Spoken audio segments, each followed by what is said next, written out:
Assalamualaikum warahmatullahi wabarakatuh. Ketemu lagi dengan channel saya, Antoni Desain, channel gado-gado yang memuat konten apa saja yang bermanfaat untuk mengisi dan memenuhi channel YouTube saya. Baiklah, pada kesempatan kali ini saya akan menggambar 3 dimensi seperti ini.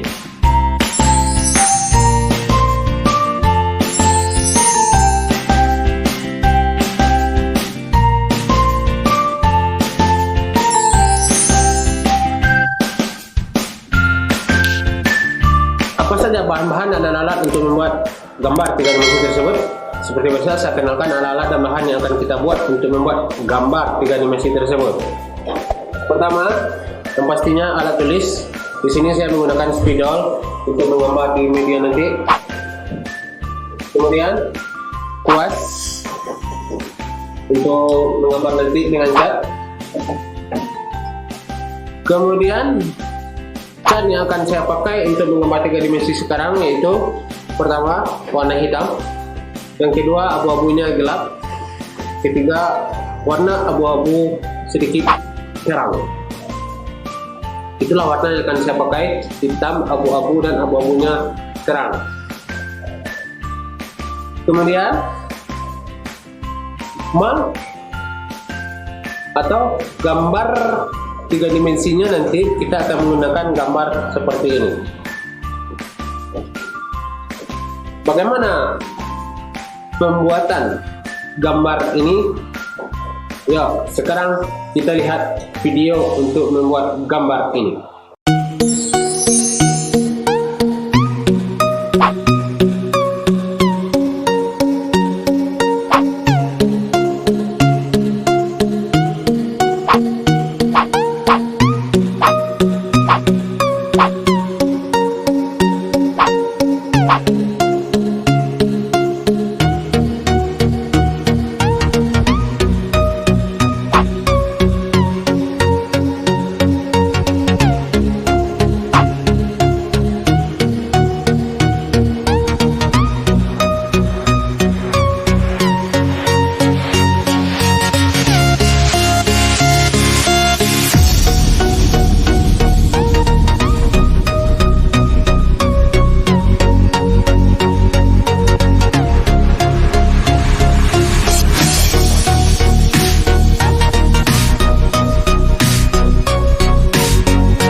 hasil dari gambar yang kita buat.